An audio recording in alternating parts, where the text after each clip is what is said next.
Buenas tardes.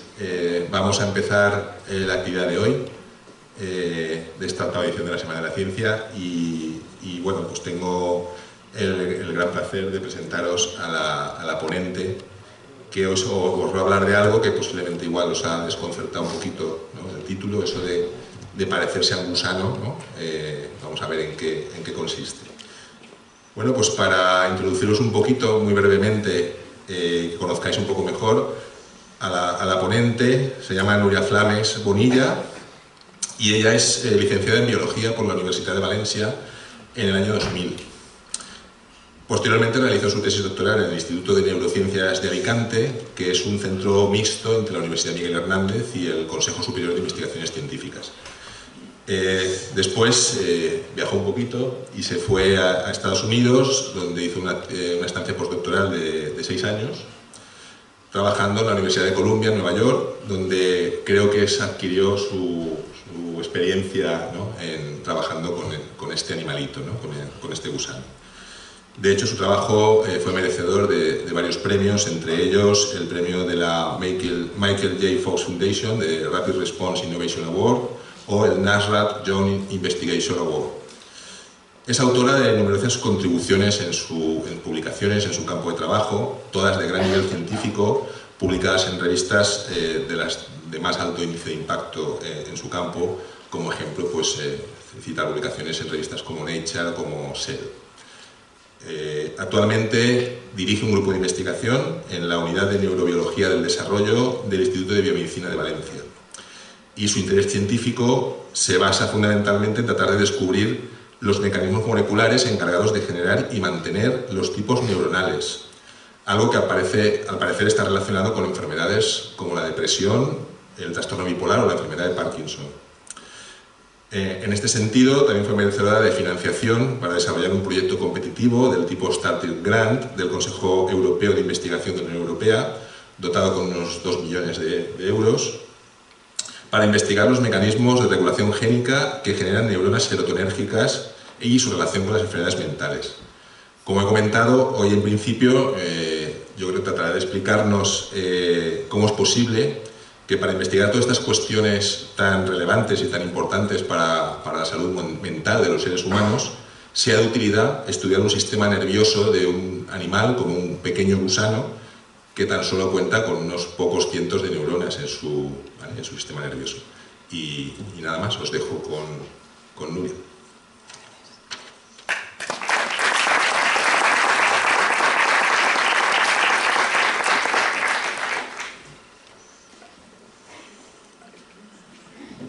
Bueno, pues en primer lugar quería agradeceros a todos por venir aquí y pasar un rato escuchando lo que tengo que contaros. Agradecerle a José Vicente por la invitación a participar en la Semana de la Ciencia de Quart de Poblet. La verdad es que no conocía esa iniciativa hasta que contactó conmigo y me parece que es algo muy bonito. Los científicos no tenemos tantas oportunidades de contar nuestro trabajo directo a gente que no está dentro del campo. Nos supone un esfuerzo, pero es algo que yo creo que es muy importante que hagamos para transmitir la importancia de nuestro trabajo. En ese sentido agradezco mucho el estar aquí y espero que paséis un buen rato. Lo primero que quería hacer antes de empezar era tener un recuerdo para Margarita Salas, que de hecho participó en la Semana de la Ciencia.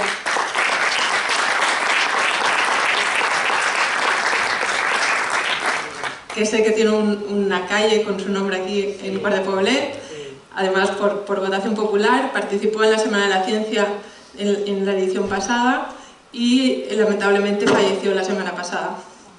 Margarita Salas ha sido un referente en la biología molecular, no solo en España, sino a nivel mundial, y la verdad es que ha sido un ejemplo para muchos científicos, así que me gustaría dedicarle esta sesión de hoy a Margarita. Margarita Salas, igual que yo, pertenecía al Consejo Superior de Investigaciones Científicas, que es un organismo público que engloba de manera muy global en toda España muchos científicos en distintos campos. El Consejo de Investigaciones Científicas, como os digo, que además este año cumple su 80 aniversario, trata de englobar la ciencia en España en todos sus ámbitos. Tiene institutos dedicados a la biología y la biomedicina, institutos dedicados a la química, a la física y las matemáticas, a las ciencias agrarias, también a la ciencia de los materiales. No se restringe solo a ciencias, también tiene parte de letras, ciencias sociales, a tecnología de los alimentos y recursos naturales. El Consejo Superior de Investigaciones Científicas tiene repartidos institutos por toda España y aquí en la Comunidad Valenciana tenemos 11 institutos. Uno está en Castellón, que es el Instituto de Acuicultura de Torre-la-Sal. Otro está en Alicante, que es el Instituto de Neurociencias, y los 9 restantes están en Valencia. Entre ellos está el Instituto de Biomedicina, que está muy cerquita de la Facultad de Biología, en Blasco Ibáñez, y es donde yo trabajo. Ahí en el Instituto de Biomedicina dirijo la unidad de Neurobiología del Desarrollo y lo que intentamos entender cuál es nuestra pregunta. Pues nuestra pregunta es, intentamos entender cómo funciona el cerebro, pero más concretamente como unidad de Neurobiología del Desarrollo, lo que nos apasiona a nosotros es cómo durante el desarrollo una sola célula es capaz de generar un organismo complejo y con múltiples células que hacen funciones muy diversas y múltiples órganos, entre ellos el cerebro, que nos permite hacer funciones tan complejas como, por ejemplo, estar yo aquí dándoos una charla o vosotros están asimilando toda esa información. Entonces, voy a intentar dar una charla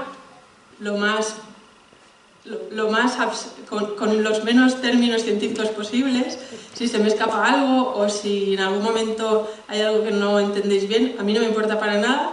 Me levantéis la mano, Nuria, eso no lo hemos entendido, explícanoslo otra vez, y yo sin problemas, porque estamos demasiado acostumbrados los científicos a tratar con colegas y a veces nos salen palabras que para nosotros son muy básicas, pero no lo son. Muy bien, entonces, ¿cómo el organismo es capaz de llegar a algo tan complejo como un cerebro? Pues lo primero, que seguro que sabéis, es que nosotros estamos formados por células, que aquí como ejemplo he puesto las piezas del Lego, ¿no? Aquí tenemos a Ron Weasley de Harry Potter, pero si lo veis aquí, todas las piezas del Lego se ponen juntas para hacer el organismo completo. Entonces, la pregunta es, ¿cómo es capaz el organismo de ir, por una parte, cada vez multiplica las piezas del Lego, porque aquí solo hay una célula y aquí hay muchas, pero no solamente se trata de multiplicar piezas, porque todos sabéis que si yo cojo un cubo lleno de piezas del Lego y lo tiro en el suelo, ahí una figura no se me va a hacer, ¿no? Entonces, lo que se trata es ser capaz de poner esas piezas todas juntas donde toca. ¿Cómo hacemos eso? Pues eso lo hacemos pues como hacemos el Lego, porque cada una de esas, para poner las piezas juntas, lo que pasa es que cada una de esas piezas tiene un libro de instrucciones dentro, que es el que le permite saber dónde ha de colocarse y en qué momento, ¿vale? Igual que el Lego. Muy bien. Ese libro de instrucciones es lo que llamamos el genoma humano o el ADN. Obviamente no es que cada una de nuestras células tenga un librito pequeñito. El ADN es una especie de fibra muy larga que seguro vosotros conocéis, la famosa doble hélice de la estructura del ADN, que está compuesta por 4 tipos de bases, que es lo que le permiten contener informaciones, como en los ordenadores los unos y los ceros, pero en este caso sería 0, 1, 2 y 3. Y todas esas combinaciones, que aquí las he puesto como letras porque creo que se entendía mejor, es lo que conforman el libro de instrucciones que te dice, muy bien, tú vas a ser un organismo y tu pieza eres una pieza de la cabeza o eres una pieza del pie. Dentro de esas letras podemos distinguir ciertas palabras, ¿sí? ejemplo, aquí tenéis boca, ojo, orejas. Eso es lo que llamamos los genes. No es que haya un gen para la boca o un gen para los ojos. Hay muchos genes que conjuntamente se necesitan para hacer un ojo o una oreja. Lo he puesto así porque creo que es más fácil de entender, ¿vale? Muy bien, entonces ya sabemos que tenemos en cada una de nuestras células el libro de instrucciones que nos va a decir: tú eres ojos, tú eres nariz, tú eres oreja, tú eres boca, ¿vale? Pero todavía no es suficiente, porque las cosas no simplemente hay que hacerlas, sino que luego tienen que estar colocadas en el sitio que toca, en el momento que toca, para hacer, de nuevo, un organismo entero, ¿sí? ¿Qué puede pasar? Que aunque tú tengas todas las piezas, las coloques mal, ¿sí? Y eso, obviamente, te va a dar un organismo que no funcione bien. Muy bien. Entonces, igual que hay en el ADN los genes que te dicen boca, oreja, nariz, también necesitamos el libro de instrucciones que nos diga: sí, sí, pero la boca va aquí, en este momento tienen que formarse los dientes, luego los labios, las orejas no, las orejas van en otro sitio. Muy bien. Eso se llama el genoma regulador. Regulador porque regula, es el que va orquestando todo, ¿sí? Y ese está escondido, veis que las letras siguen siendo negras. Pues lo que pasa es que durante las últimas décadas se ha aprendido mucho sobre los genes, ¿sí? Ahora, si pasado mañana se descubre una especie nueva en algún rincón de estos extraños, yo os digo que con casi total seguridad se coge el ADN de ese organismo y se le dice: vale, pues aquí yo soy capaz de ver que aquí, esto tiene 3000 genes. Muy bien, pero hoy por hoy, ni en mi genoma, ni en el genoma de un ratón, ni en cualquier otro genoma, es capaz un científico, de mirando el ADN decir: ah, sí, ese gen es de ese tejido y funciona en este momento y luego se apaga, ¿vale? ¿Eso por qué es? Porque no conocemos bien cómo funciona el genoma regulador. Sabemos que está ahí porque hacemos experimentos con él y porque obviamente se necesita decir cuándo y dónde se activan los genes, pero no lo sabemos todavía decodificar, ¿vale?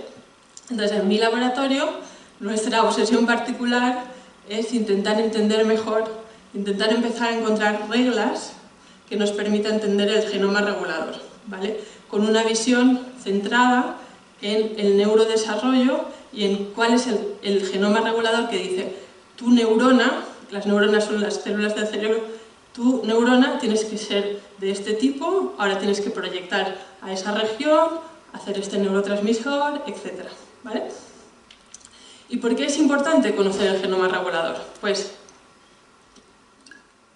y además, en cuestión de neurociencia, pues porque se sabe que muchas enfermedades del neurodesarrollo o enfermedades neuropsiquiátricas tienen un componente genético. ¿Qué quiere decir que tengan un componente genético?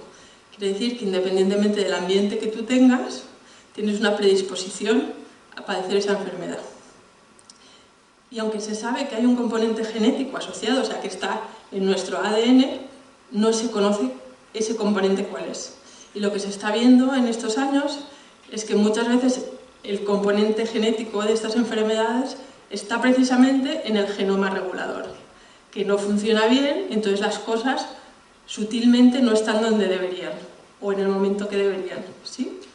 Pero como no entendemos las reglas del genoma regulador, nos es muy difícil entender las cosas que no van bien en esas enfermedades, ¿vale? Entonces, nuestra idea es que conforme vayamos entendiendo cómo se genera un cerebro sano, eso nos va a permitir entender también mejor qué es lo que ocurre en los cerebros que no funcionan bien, ¿vale?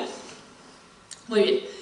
Algunos estarán pensando: ¿y dónde está el gusano aquí? Lleva 10 minutos hablando y todavía no ha aparecido el gusano. Espero no haber ofendido a nadie con el título de la charla. Al final de la charla espero que estéis de acuerdo conmigo en el título. Pues el gusano viene ahora, y es en la estrategia que seguimos nosotros en nuestra investigación. Y para esto os tengo que intentar poner en la piel de un científico, ¿vale? Y de cómo nos sentimos cuando empezamos un proyecto. Pero primero, se me había olvidado, os tengo que hablar de la teoría de la evolución, porque es muy importante para nuestra estrategia. La teoría de la evolución, que supongo que todos conoceréis, que fue propuesta por Charles Darwin, en el cual lo que se vio es que todos los organismos venimos de un ancestro común. Apareció la vida, una vida muy simple, y esa vida se ha ido modificando y se ha ido haciendo cada vez más compleja a lo largo de millones y millones de años. Eso lo que quiere decir es que si uno piensa que de un ancestro común hemos ido cambiando, y hemos cambiado mucho, obviamente, pero lo que significa es que las piezas originales siguen siendo muy parecidas. De manera que si volvemos a las piezas del Lego de antes, de Ron, otros organismos, otros animales, también están compuestos de las mismas piezas del Lego. Y la manera de ensamblarlos también es muy parecida, ¿sí? Porque por evolución se han ido modificando de algo que era común. ¿Eso lo que quiere decir? Que las reglas más básicas, y eso ahora lo vais a ver porque el resto de mi charla va a ser sobre eso, las reglas más básicas en biología están conservadas. ¿Qué quiere decir? Que son lo mismo para un mono que para nosotros, que para un ratón, que para un gusano. Y entonces, lo que nosotros pretendemos es ir a organismos más simples para empezar a entender esas reglas y luego ya poder ir dando saltitos a cosas más complejas. Vale, y ahora lo que os decía, después de introduciros la teoría de la evolución. Ahora os tengo que pedir que os pongáis en la piel del investigador cuando empieza un proyecto o cuando quiere contestar una pregunta. Básicamente, o por lo menos no sé de otros científicos, pero yo muchas veces me siento como un marciano. ¿Por qué como un marciano? Porque de repente tienes algo que contestar, entonces te sientes como si fueras un marciano que con el OVNI ha aparecido en un planeta nuevo, que no sabe cómo funciona, nunca has estado ahí, ¿sí? Entonces imaginaros este marciano que de repente llega a la Tierra y ve eso, no sabe lo que es, no sabe lo que es ninguna de las dos cosas, si se come, si es ni idea, ¿vale? Pues eso somos nosotros nos enfrentamos a preguntas que no sabemos, no tenemos ni idea de cómo contestar, ¿vale? Entonces, ¿qué haría el marciano para intentar entender eso? Pues lo que haría el marciano, supongo yo, es lo que intentaríamos hacer todos, que es coger lo que quieres investigar, manipularlo, desmontarlo, volverlo a montar, darle un bocado a ver si se come, ¿sí? Obviamente, ¿qué va a ser más fácil que entienda? ¿Cómo funciona un coche de Fórmula 1? ¿O cómo funciona una bicicleta? ¿Qué va a ser más fácil que aprenda a montar y desmontar? ¿Una bicicleta o un coche de Fórmula 1? Pues una bicicleta, ¿sí?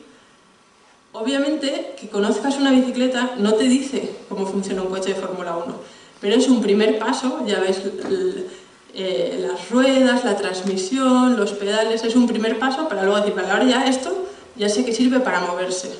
Muy bien, ahora voy a intentar entender el coche de Fórmula 1, ¿sí? Pues eso es lo que nosotros en investigación llamamos los modelos animales, ¿sí? Son más simples que el humano, son más fáciles de manipular, pero los mecanismos básicos, como os decía, gracias a la teoría de la evolución, están conservados. Entonces, hay mucha variedad de modelos animales en investigación y todos tienen sus ventajas y sus inconvenientes. Aquí os he puesto unos cuantos y la charla, por fin apareció el gusano. La charla de hoy en realidad va sobre uno de ellos, que está aquí, que es Caenarditis elegans, que es un nematodo muy chiquitín. Tan chiquitín... ¡Ay! A ver, un segundo. Perdón, es que me he traído unos gusanos para que veáis lo chiquitín que es. tan chiquitín como 1 milímetro, ¿vale? De hecho aquí yo tengo unas plaquitas del laboratorio donde tengo miles y miles de gusanos ahí. Entonces, ¿qué hace a este gusano algo tan particular? Pues porque, como os he contado, al tener la evolución, muchos mecanismos van a estar conservados, entonces lo que pensamos, no nosotros, sino mucha gente que trabaja con este modelo animal, es que para entendernos a nosotros mismos, un primer paso muy útil puede ser entender cómo se genera un organismo de gusano entero, un C. elegans entero, y cómo funciona. Os voy a contar un poco las diferencias en cuestión de simplicidad. Nosotros tenemos, se ha estimado, más de 30 billones de células en el cuerpo, mientras que Carnarditis elegans tiene 959, ¿sí? Además son 959. Muy bien, nosotros trabajamos en neurobiología, vamos a las células que nos importan, a las piezas del Lego que nos importan a nosotros, las neuronas. En el cerebro humano se ha estimado que hay unos 86 millones de neuronas. Más aparte, todas las neuronas que no están en el cerebro. Pues el gusano tiene 302, ¿sí? El tamaño del ADN, las páginas del libro de instrucciones. Nosotros tenemos 3.000 millones de letras. El gusano tiene 100 millones. Claro, nosotros estamos intentando entender esas páginas, toda esa parte que no se entiende la lectura, ¿no?, del genoma regulador. Mirarlo en 100 millones de letras ya es difícil, pero en 3.000 millones muchísimo más, ¿sí? El número de genes, curiosamente, no es tan diferente. Nosotros tenemos alrededor de unos 30.000 genes, mientras que el gusano tiene unos 20.000. Y además, como os decía, muchos de esos genes son los mismos en humanos y en el gusano. Y por otra parte, C. elegans tiene una cantidad de tejidos muy parecido a lo que tiene el humano. Tiene células del intestino, tiene células epiteliales, tiene neuronas, tiene músculo, ¿vale? Entonces, si aprendemos cómo se hace una célula de músculo en el gusano, nos ayudará a entender cómo se hace el músculo en vertebrados, en mamíferos y en humanos. Muy bien. Con lo cual, ya está clara nuestra estrategia. Nuestra meta final, por supuesto, que es entender cómo se fabrica un coche de Fórmula 1 y qué cosas pueden ir mal cuando se estropea. Pero en nuestra humildad vamos a empezar intentando entender cómo funciona una bicicleta. Os he traído un par de vídeos muy cortitos que me parecen muy ilustrativos de los comportamientos sofisticados que puede llegar a hacer este gusano, porque, no sé, alguien puede estar pensando, jolín, una cosa que es de 1 milímetro de largo, que vive en una placa y ya está, comiendo bacterias, ahí mucho jugo no se le puede sacar, ¿vale? Entonces, como ejemplo, esto es una placa, las rayitas que veis ahí, estos son C. elegans, son gusanos, ¿sí?, que se han puesto aquí, donde está la gotita azul. En esta parte de aquí, el puntito azul es agua, y este puntito marrón que tenéis ahí es sal, ¿vale? Y se deja los gusanos, ahora está un poco acelerado, los vais a ver que van muy rápido, normalmente no se mueven tan rápido. Entonces, lo que habéis visto, y es obvio, es que a los gusanos les gusta la sal, ¿sí? No solo les gusta la sal, sino que son capaces de detectar un gradiente de sal y ir hacia él. ¿Y eso por qué es? Porque la sal la asocian con comida, con bacterias, ¿vale? O sea que ya son organismos que son capaces de detectar estímulos del ambiente, coordinar una locomoción hacia una fuente de comida, etc. Pero alguien puede estar pensando, bueno, tampoco eso es la bomba, Nuria, hasta las bacterias son capaces de hacer eso. Y tenéis razón. Pero para eso os he traído un siguiente vídeo que me parece todavía más bonito, que es lo mismo, ¿no? A ver, diréis, pues no ha cambiado nada. Efectivamente, no ha cambiado nada. Los gusanos se ponen en el medio, aquí hay una gotita de agua y aquí hay una gotita de sal. pero sí ha cambiado algo. Ha cambiado la experiencia de estos gusanos. Estos gusanos, antes de ponerlos ahí, se les ha puesto en un ambiente que había sal, pero no tenían comida, ¿sí? Entonces ahora veis cómo su respuesta ha cambiado completamente, ¿sí? No es que, ahora lo veis otra vez, no es que se vayan como locos al agua, pero cuando empieza el vídeo veis que claramente evitan la zona de la sal, ¿sí? Entonces aquí os voy a empezar a decir palabras que vais a ver que ya son mucho más sofisticadas. Los gusanos han aprendido a que algo que antes era un estímulo positivo, ahora lo tienen que asociar a algo negativo, que es sal, no hay comida. Como veis, esto ya para un neurocientífico es mucho más atractivo, porque estamos hablando de aprendizaje, de memoria, de modificación de circuitos, etc. Entonces, sí, son gusanos, sí, tienen 302 neuronas, pero tienen unos comportamientos muy sofisticados que nos pueden hacer aprender mucho. Entonces, el resto de la charla lo que voy a hacer es contaros 3 ejemplos de investigación que se ha hecho con C. elegans y cómo eso nos ha ayudado a entendernos a nosotros mismos, ¿vale? El primero es identificar genes que regulan la generación de tejidos, ¿vale? El segundo tiene que ver con cáncer y el tercero con envejecimiento. Para el primero tengo que presentaros a Sidney Brenner, que también desgraciadamente falleció este año y que realmente es el padre de Caenardidis elegans como modelo de investigación. Fue él el que propuso por primera vez utilizarlo, la utilidad de este modelo en investigación en biología.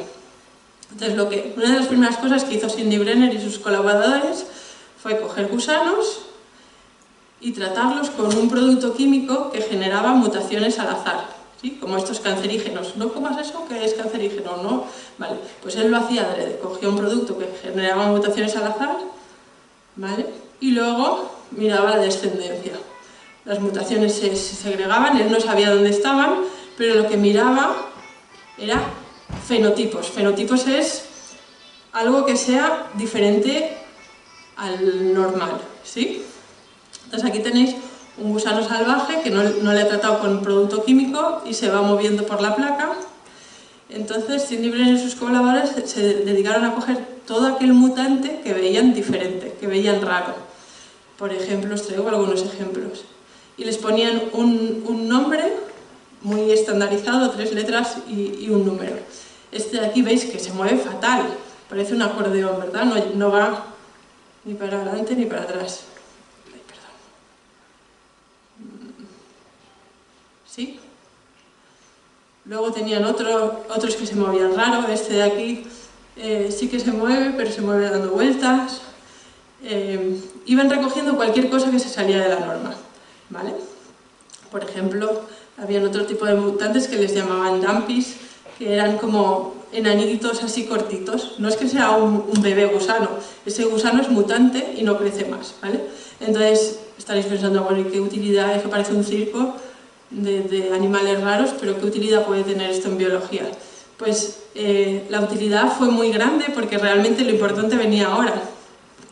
Ellos tenían su colección de mutantes y lo que hicieron, que tenían una mutación en el ADN, pero no sabían dónde. Con un trabajo muy tedioso, que ahora se hace muy rápido, pero esto fue, perdón, no lo he dicho, esto es a finales de los años 70. Entonces, con un trabajo muy tedioso, lo que fueron capaces es de identificar qué parte de ese libro de instrucciones había cambiado, qué palabra estaba mal escrita, ¿sí? Qué gen era el mutado. Y entonces, así por primera vez, fue la primera vez que a un gen se le asignaba una función biológica, ¿sí? Y esto en el campo de la biología la verdad es que fue un hito muy importante. Entonces, este que os decía que se mueve como un acordeón es un ejemplo bonito porque lo que vieron es que la palabra del libro de instrucciones que no funcionaba es un gen que está implicado en la comunicación entre la neurona y el músculo para que se contraiga bien y funcione. Por eso el gusano no se movía bien, ¿vale? Pero es que luego se ha visto que ese mismo gen también está en nuestras neuronas, ¿sí? Y también está haciendo que la comunicación entre neuronas sea bueno. De hecho, en humanos, mutaciones en este gen, que es una CAMP quinasa, se ha visto luego que se asocian a algunos casos de retraso mental. Entonces, esto es un ejemplo de cómo del gusano puedes llegar a entender la biología en el humano, incluso también la patología humana.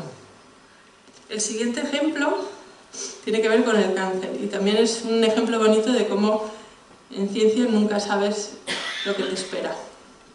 El protagonista de esta historia se llama John Sulston, era un colaborador de Sidney Brenner y lo que hizo John Sulston fue estudiar el desarrollo de los gusanos. Los gusanos ponen huevos y ese huevo se va desarrollando el embrión hasta que eclosiona una larva, ¿sí? Ahí tenéis un cigoto que es solo una célula y después de 13 horas y media está la larva que sale del huevo. Pues eso, las piezas del Lego, cómo se multiplican y cómo se ensamblan. Entonces lo que hacía John Sulston, creo que estuvo 6 meses, 8 horas al día, mirando embriones al microscopio. Esto es una lupa, pero él lo hacía con un microscopio. Y lo que iba haciendo era, iba anotando las piezas del Lego, las células se multiplican por división. Tú tienes una célula y entonces crece y se convierten en 2. Crece, crece, ¿sí? Entonces aquí lo vais viendo. Al principio ahí hay 6 células que se empiezan a dividir, cada vez hay más. Entonces, claro, al principio, y además ahora veréis, esto no ocurre, aquí hay mucho movimiento de células, es complicado seguir. Al principio puede ser fácil, pero luego cada vez la cosa se complica. Aquí tenéis un embrión de 2 células, ¿sí? Y ahora veréis que empiezan, ¿ves? Las azules se han dividido en 2, ahora ya son 4 células, esto seguirá dividiéndose, una célula se pone encima de la otra. Esto es la parte inicial del desarrollo, lo voy a parar. Pero tenéis que tener en cuenta que esto es hasta llegar a más de 900 células. Pues John Sulston, por eso era una persona muy metódica, consiguió ir apuntándose y él sabía, pues en el minuto 3, esta célula se va a dividir. Además se va a dividir pues de esta manera y la otra célula hija dentro de 4 minutos se va a dividir de esta otra manera. Así lo iba siguiendo esas 13 horas hasta que al final sabía, vale, y esta célula de aquí acaba siendo una neurona en la parte anterior del gusano o una célula de músculo. Todo el trabajo de John Sulston se resume en este diagrama que para la gente que trabajamos en C. elegans es una diapositiva muy significativa y que os voy a tratar de explicar.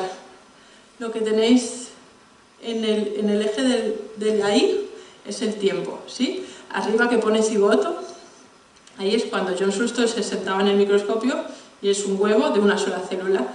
Como solo hay una célula, solo hay una barrita vertical, ¿vale?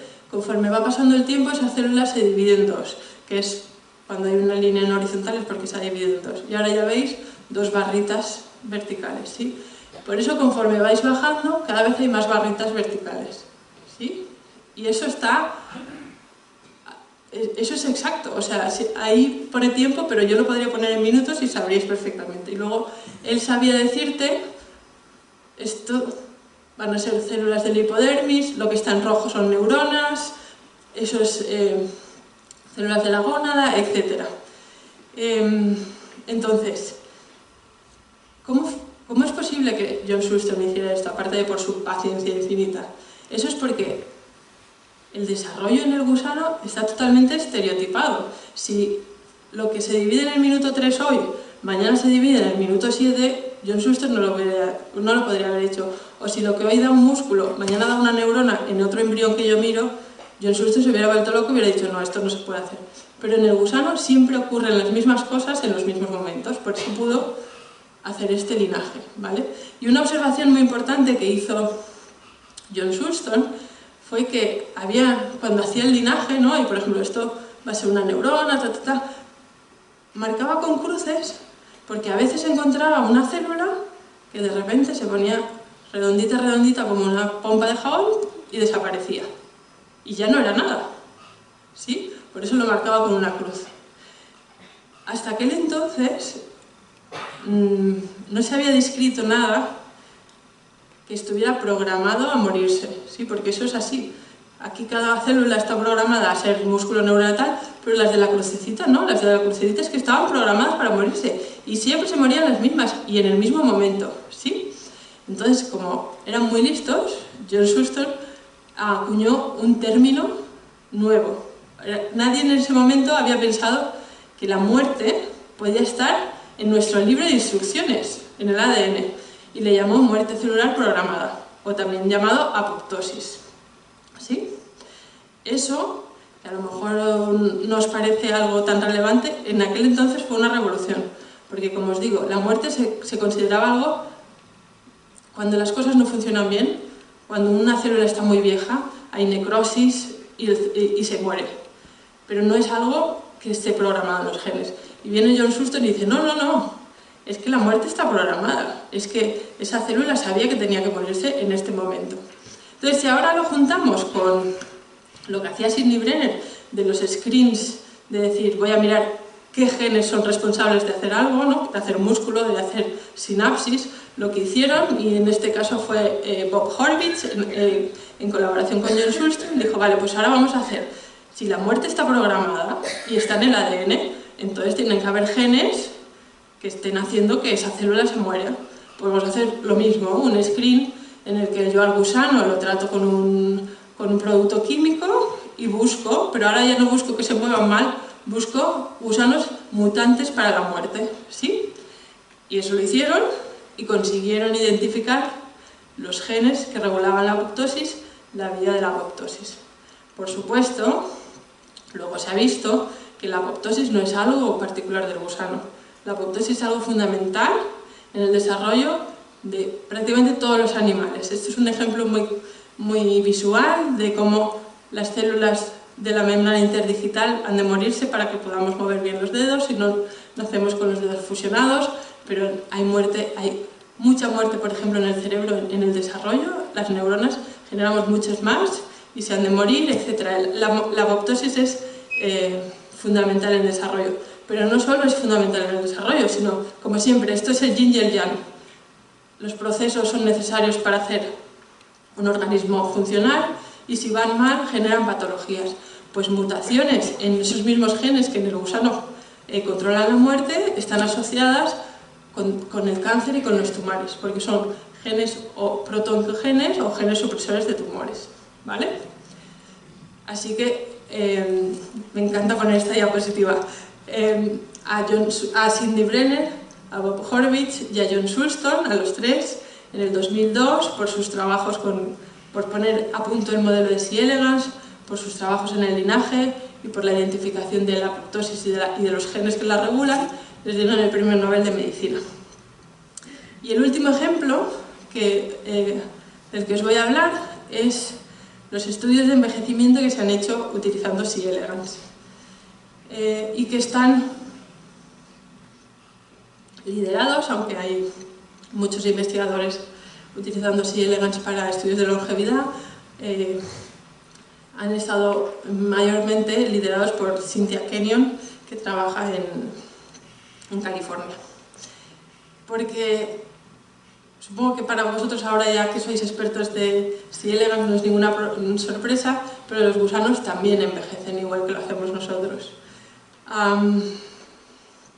Si me tuvierais que dibujar un gusano viejo, igual me dibujabais eso, no llevan gallato, pero sí tienen arrugas.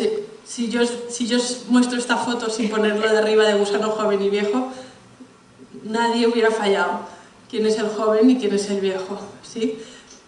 Pero es que muchos otros signos del envejecimiento también están conservados en el gusano. Esto es una foto de microscopía electrónica y los redondelitos esos de ahí arriba con puntitos que veis, es que esto no va muy bien aquí, esos son los haces musculares, ¿sí? De un gusano joven y vigoroso. En un gusano viejo, veis cómo los haces musculares están muy degenerados. Eso que se llama sarcopenia y que pasa en el envejecimiento también en humanos. Entonces, ¿cuál es la ventaja de utilizar C. elegans en estudios de longevidad?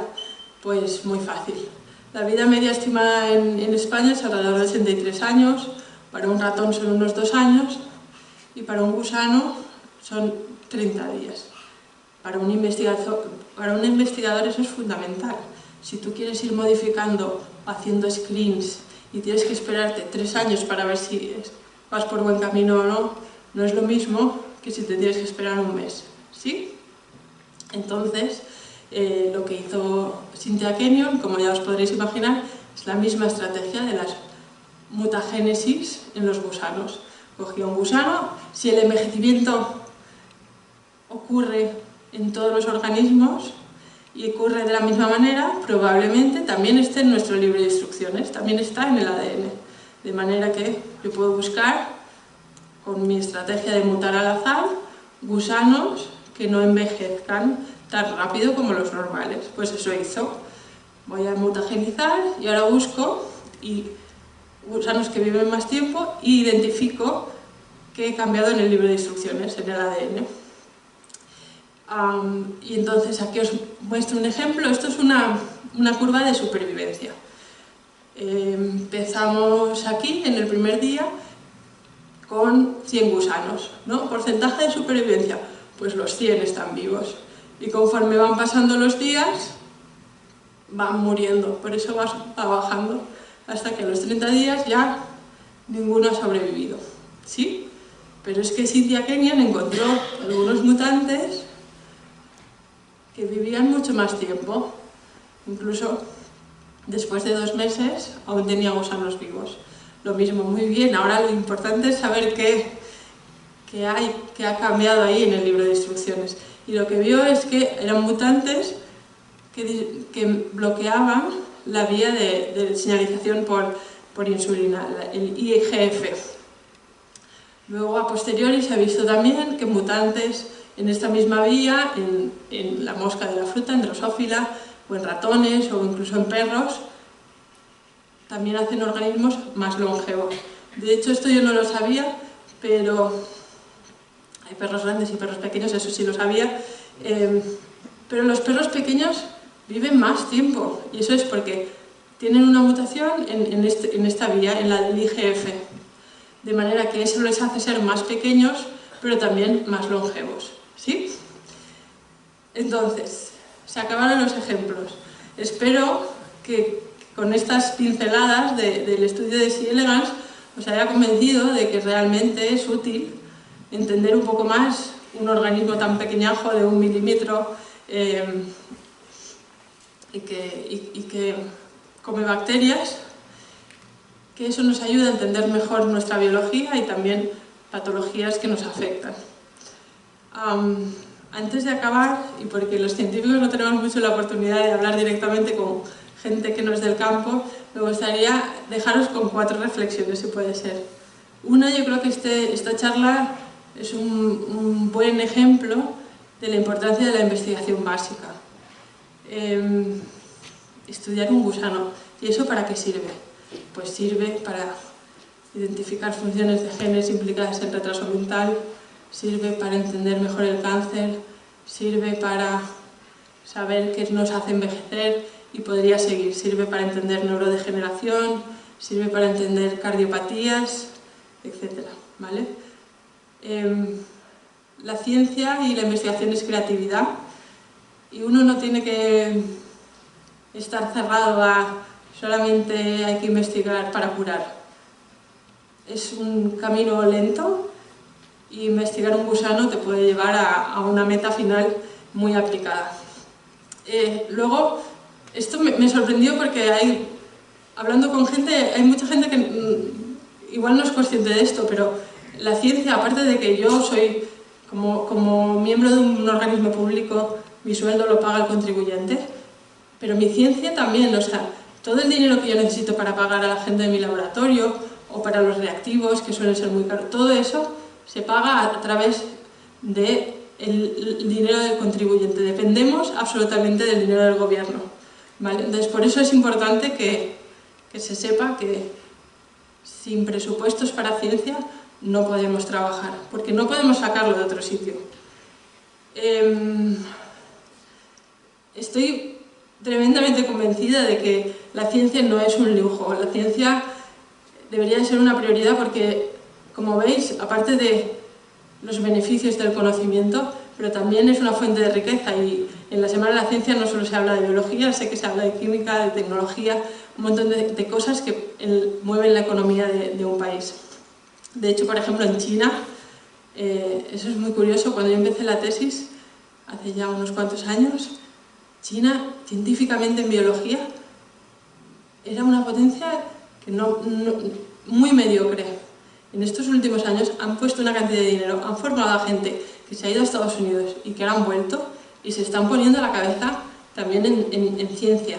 Y yo creo que es porque son conscientes de lo que significa eso.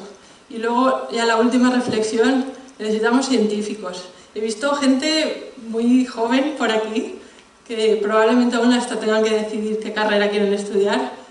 Yo os animo, es un trabajo duro, pero es un trabajo muy bonito. Necesitamos científicos y necesitamos científicas, por favor. Así que con eso acabo. Agradeceros vuestra paciencia y muchas gracias por hacerme partícipe de la Semana de la Ciencia de Guardia Poblet.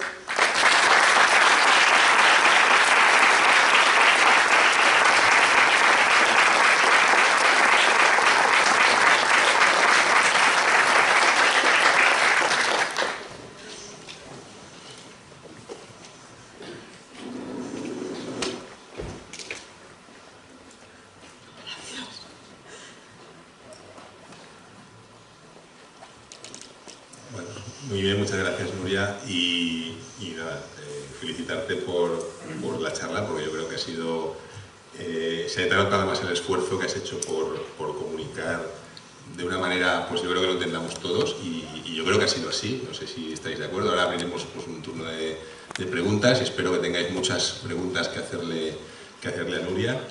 Yo quiero pues, agradecerte muchas cosas, aparte de haber aceptado la invitación. Agradecerte que te hayas acordado de tantas cosas importantes y que realmente sí que son, y yo también insisto, ¿no?, en la importancia de la investigación básica como pilar fundamental, ¿no? Ya sabes, yo creo que era Pasteur que decía que no hay investigación básica y aplicada, ¿no? Hay ciencia y luego hay aplicaciones de la ciencia, pero si no se invierte en investigación básica no hay nada, ¿vale? Entonces, y esa investigación básica, como bien ha recordado Nuria, se financia con dinero público, y un país empieza a desarrollarse de verdad cuando apuesta por la investigación, algo que, por desgracia, y acabamos de salir de una campaña electoral, pues nuestros políticos no parecen tener muy presente, ¿no? En cierta manera, en parte, pues es culpa también de nosotros, ¿no?, que tampoco les demandamos ciertas cosas y solo nos acordamos de otras, ¿no? Entonces, bueno, pues en estas ocasiones y en la Semana de la Ciencia, pues yo creo que es muy pertinente recordar en general pues, todo este tipo de cosas que yo creo que son muy importantes. Y luego pues también el hincapié que ha hecho pues, en la búsqueda de científicas, ¿no?, y en recordar pues también que es muy importante, ¿no?, recordar a todo el mundo, ¿no?, a los chicos y a las chicas, ¿no?, que es una profesión que es apta para todos los públicos, ¿no?, y que nadie se sienta ni mejor ni peor, ni más preparado ni más preparada o menos para esta profesión, ¿no? Como bueno, pues nosotros intentamos también demostrar año tras año en la Semana de la Ciencia, ¿no? Sobre la ponencia, simplemente antes de empezar el debate, yo quería empezar haciendo una pregunta, ¿no?, una cuestión relacionada con el gusano y con el modelo, quizá para intentar buscarte un poquito dónde están las limitaciones. Sé que en tu laboratorio también trabajáis con ratón, ¿vale? Y que, como ya he explicado, cada modelo evidentemente tiene pues, una utilidad, unas aplicaciones, unas limitaciones, y a partir de esas limitaciones pues igual hay que buscar otro modelo distinto, o incluso ya se puede llegar a buscar algo en el ser humano. Entonces, me gustaría que me hablas un poquito de en qué momento surgen esas limitaciones, cuándo es pertinente entonces buscar algo en ratón, o cuándo se puede ya pasar a comprobar algo que se ha descubierto en gusano o en ratón, si puede ser pertinente buscarlo o hacer algo en ser humano. A ver, yo creo que a nadie se le escapa que por mucho que yo estudie una bicicleta y me la sepa de rechupete y la sepa montar, eso no me va a hacer entender un coche de Fórmula 1, ¿no? Entonces es un primer paso que nos ayuda el modelo de Sielegas y que hay mucha gente muy creativa. Os decía, el trabajo de científico es absolutamente creativo, hasta cosas que a priori uno pensaría no se pueden estudiar en el gusano. Hay gente que se le ha ocurrido la manera de hacerlo. Por ejemplo, el gusano no tiene un sistema circulatorio, no tiene un corazón. Pues claro, si tú lo que quieres saber es cómo funciona el músculo liso, pues oye chico, lo siento, te gusta mucho el gusano, pero no. Pues mira, sí, porque resulta que el gusano no tiene corazón, pero tiene una estructura de músculo liso que es lo que utiliza para comer y machacar las bacterias y que se contrae rítmicamente. Pues a alguien se le ocurrió en su día que estudiar cómo eso se contrae podría servir para estudiar la función del corazón, y es así. Y hay genes que están funcionando en el corazón y en la faringe del gusano, que a priori está muy distante. Entonces, no es... Luego otro ejemplo, por ejemplo, hay gente que incluso genes que no están conservados entre humanos y gusanos, lo que hacen es lo que se llama humanizar al gusano. Hacen un gusano transgénico en el cual le expresan ese gen. Se ha utilizado mucho para investigar en enfermedades neurodegenerativas, como puede ser el Huntington o el Alzheimer o el Parkinson. El gusano no tiene sinucleína, que es la que está mutada en el Parkinson, no tiene huntingtina, pero lo han utilizado como un saco de células, un sistema in vivo, para ponerle la huntingtina sana, la mutada, ver cómo ocurren ahí los mecanismos. O sea, es muy versátil, está claro. No te puedes, como tú decías en tu laboratorio, pues yo en el laboratorio quiero mucho a mi gusano, pero también quiero mucho a mis ratones, porque me dan respuestas que el gusano nunca me podrán dar. Otra cosa que a mí me gusta, otro ejemplo de cómo se siente el científico, es como, imaginaros que vosotros queréis entender qué hay detrás de una puerta cerrada y solo tenéis la mirilla de la llave. Pues lo que veáis a lo mejor os da una idea completamente equivocada de lo que hay detrás. Si resulta que hay varias mirillas, ¿no? Varias cerraduras, y miráis por varias de esas, luego lo ponéis todo junto y igual la conclusión es más acertada. Pues eso es lo que nos pasa, ¿no? Entonces, obviamente con cuantas más estrategias puedas contestar a tu pregunta, más acertado vas a estar. Eso supone gusanos, líneas celulares, ratones, muestras de tejido humano, etc. Muy bien, muchas gracias. Bueno, pues ¿tenemos alguna pregunta?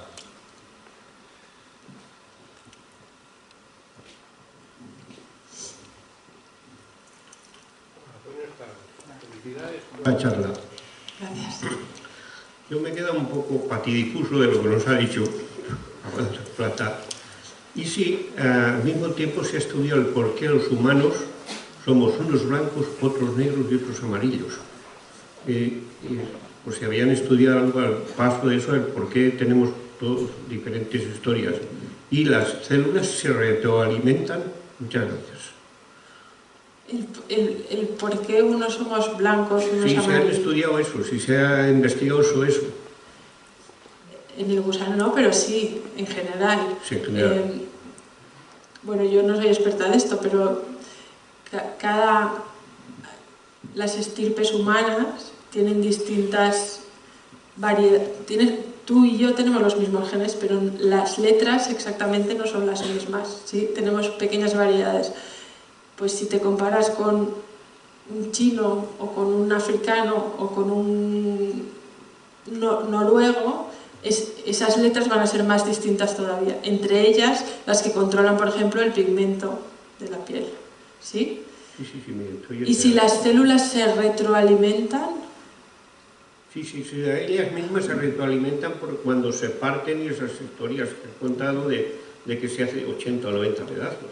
Sí, pero lo que hacen es que, claro, se hacen porque tienes que generar muchas. Entonces lo que haces es, sí, en ese sentido se retroalimentan, crecen, ¿no? Yo tengo mi libro de instrucciones y lo copio muy rápido, hago 2 libros. Porque claro, o sea, si yo voy a hacer otra célula, no la puedo dejar ahí sin libro de instrucciones, ¿sí? Entonces, yo como célula, cuando me voy a multiplicar, lo que hago es, mi libro de instrucciones me lo copio otra vez y me hago más grande también, crezco. Y cuando ya estoy preparada, hago 2 células, ¿sí? Pues muchas gracias. De nada.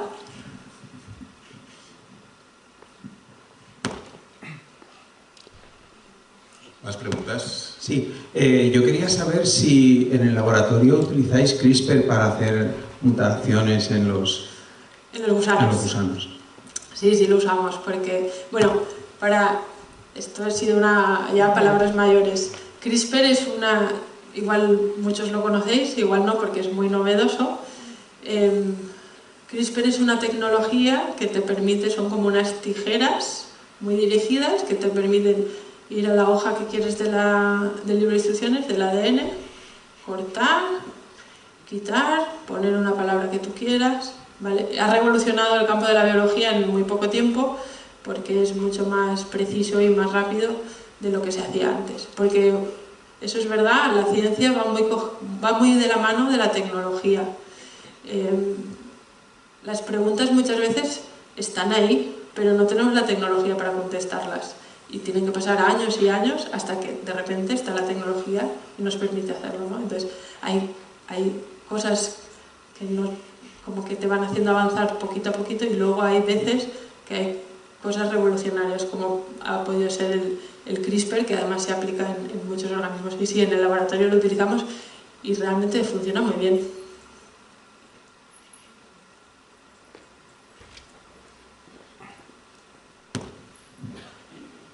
Muchas gracias por la charla, ha sido súper didáctica. Yo tengo una cuestión, creo, si no recuerdo mal, que has dicho que el gusano tiene como unos 20.000 proteínas, ¿puede ser? Unos 20.000 genes. 20.000 genes, vale. Y los humanos unas 30.000 genes.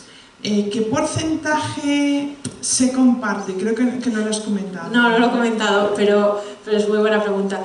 Se estima que el 70% de los genes humanos tienen una contrapartida en el gusano. Eso quiere decir también pues rutas metabólicas totalmente compartidas, ¿no? Y en eso se basa todo el... Sí.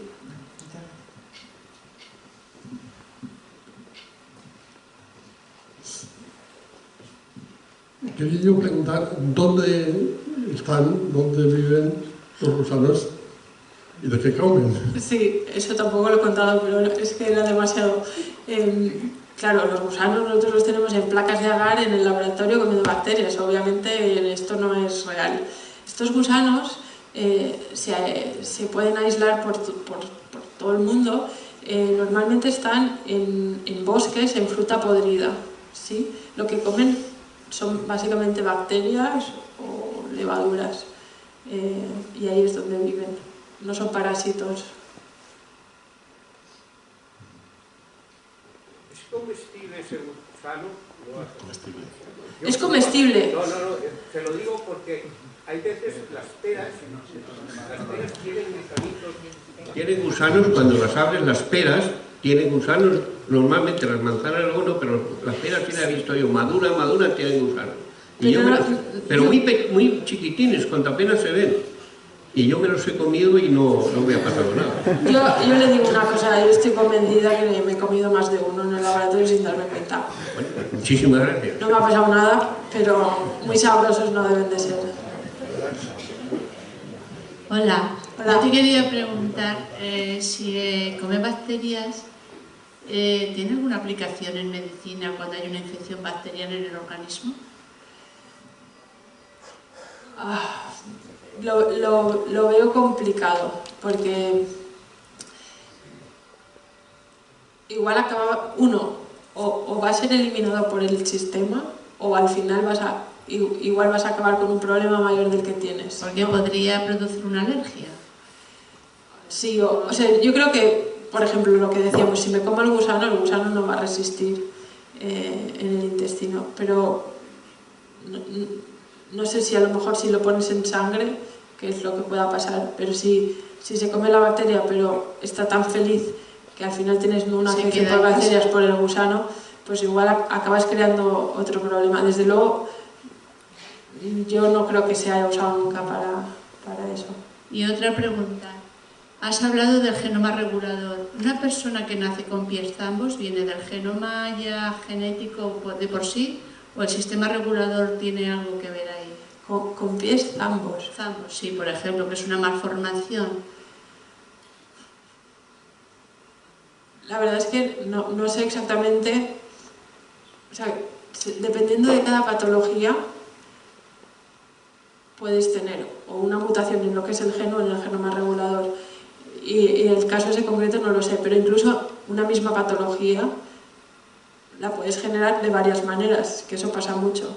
Tanto que el gen no funcione bien como que el genoma regulador no funcione bien. Lo que sí que es verdad es que lo que se está viendo de por qué las mutaciones en el genoma regulador pueden ser tan importantes es porque muchas veces los genes, tenemos eso, 20 o 30.000, pero tienen que hacer muchas cosas. Entonces eso lo que quiere decir es que muchas veces un gen se utiliza en distintos tejidos o en distintas células, ¿sí? Entonces, lo que regula dónde está ese gen, imagínate, voy a poner un ejemplo que quedará más claro, un gen que lo necesitas tanto para el cerebro como para el corazón, por ejemplo, ¿sí? Van a haber distintas zonas en el ADN que sean reguladoras. Habrá una que dirá, tú vas al cerebro, y otra que diga, tú vas al corazón, ¿sí? Pero el gen es el mismo. Entonces, una mutación en el gen lo que va a hacer es que no funcione bien ni en el cerebro, ni en el corazón, ni en ningún sitio. Eso normalmente es tan agresivo que los organismos no son viables, son letales.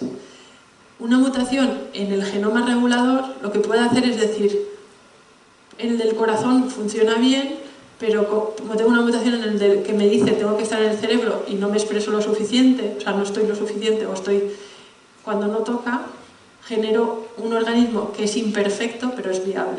Entonces, por eso se piensa que la gran mayoría de las mutaciones están en el genoma regulador más que en el gen en sí. Aunque también hay muchos ejemplos que el gen en sí está mutado. Muchas gracias. De nada. ¿Más preguntas? Yo, por si sirve de algo por la pregunta que has hecho primero de las bacterias patógenas, tampoco sé que sirva de modelo para estudiarlas, pero sí para estudiar las beneficiosas. Porque sí que sé que hay estudios en los que se le da de comer al gusano probióticos o bacterias beneficiosas para hacer estudios de sus posibles efectos beneficiosos en humanos. O incluso para ese tipo de, digamos, aprovechándose de esa característica de que se alimenta de bacterias.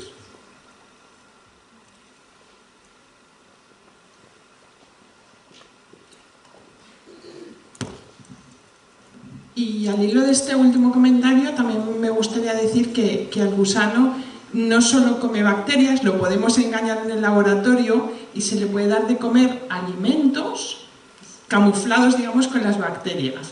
Y entonces podemos, en ciencia de alimentos, podemos comprobar efectos beneficiosos o perjudiciales, tanto de alimentos como de ingredientes de alimentos, y comprobarlos en el gusano, por ejemplo, si se altera la insulina, o si acumula más grasa o menos grasa, si tiene más capacidad antioxidante, si vive más, si le damos determinado ingrediente. O sea que este gusano es que se puede utilizar prácticamente en cualquier campo de la biología, y en ciencia de alimentos es también muy buen modelo para estudiar ingredientes de alimentos, no solo probióticos, sino por ejemplo zumos. Se pueden estudiar zumos o ingredientes de alimentos, simplemente pues el comentario. Y falta añadir un dato también, que es barato. Eso es muy importante cuando se hace ciencia en España. Es un modelo barato, que eso...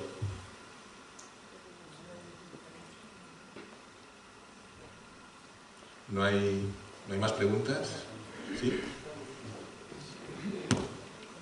Yo simplemente una observación. Cuando has puesto la diapositiva en la que ponías la cantidad de neuronas que tenía un ser humano y la cantidad de neuronas que tenía el gusano, y también ponías luego la cantidad de células que tenía, y después si tú haces un ratio, ¿no? Si tú divides uno entre el otro, sale un número muy grande, pero cuando llegábamos a los genes o cuando llegábamos a las proteínas ya no sale esa diferencia.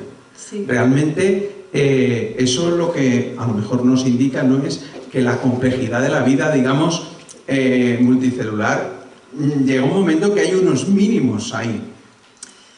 Yo creo que lo que nos indica, y me encanta que me hayas hecho esta pregunta, es que lo fundamental, o sea, lo que nos ha hecho humanos o lo que aumenta la complejidad en muchos casos es el genoma regulador, que te da una versatilidad para utilizar ese mismo kit básico que tú dices, el kit básico de la multicelularidad, de maneras inexploradas o de variaciones. Por ejemplo, también hay otra cosa que es, aunque tú tengas voy a decir una palabra rara, el splicing, que no sé ni cómo se dice en castellano, eso es que un mismo gen lo puedes como edición. Los genes están partidos en cachitos pequeñitos, ¿no? Todo se complica un poco. Entonces, lo que puedes hacer es como variaciones de cachitos, como pues me cojo este y eso también, eso en humanos, por ejemplo, es mucho mayor que en gusano, porque a partir del kit básico ese empiezas a variar sobre el tema, cambiando la regulación de dónde están los genes y también con pequeñas sutilezas que pueden dar lugar a, pues eso, a cosas tan diferentes como un gusano y un humano. ¿Tienen reproducción sexual o es asexual? Eso es otra gran ventaja del gusano. C. elegans es hermafrodita. Eso lo que quiere decir es que un solo animal produce tanto óvulos como esperma y él solo se autofecunda. En ese sentido es ideal, porque tú coges solo un gusano, lo pones aquí en la placa y dentro de 3 días tienes 300 gusanos, que además son genéticamente idénticos, que para los que hacemos genética nos gusta mucho que las cosas sean fáciles. Bueno, a todo el mundo le gusta que las cosas sean fáciles, pero a veces también tú lo que quieres es, pues por ejemplo, cruzar un mutante con otro mutante y ver qué es lo que pasa. Entonces, como siempre, la naturaleza, no sé quién dice, cualquier problema la naturaleza ya lo ha resuelto y la evolución ya la ha resuelto. El gusano es hermafrodita, eso le hace que, bueno, que él solo expanda la población. Pero la variabilidad genética es muy importante porque es una manera de adaptarse a los cambios del ambiente, ¿sí? Entonces, cuando hay un ambiente raro de estrés, por ejemplo, que haga mucho calor o que... sí, sobre todo que haga calor. Lo que ocurre es que aparecen en la población machos de manera espontánea. ¿Y por qué aparecen machos? Pues eso es un poco técnico, pero los hermafroditas tienen 2 cromosomas sexuales, lo que sería XX. Entonces, cuando hace mucho calor, hay estrés, la multiplicación de las células, estas que hablábamos, no ocurre bien.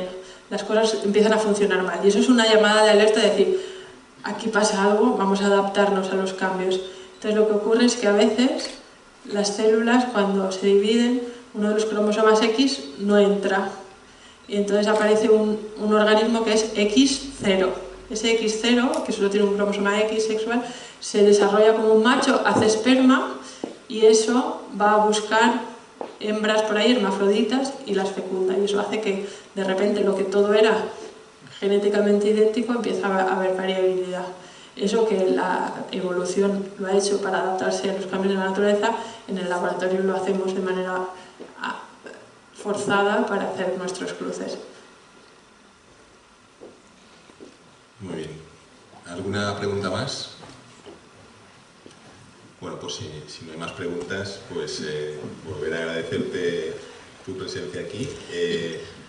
No sé, ¿quieres decir alguna? Sí, yo quería reiterar mi agradecimiento a todos por haber venido, de verdad, me parece un mérito muy grande y unas ganas de aprender que me parecen muy bonitas y que no hay que perder nunca. Así que muchas gracias, de verdad. Bueno, pues podemos pasar a la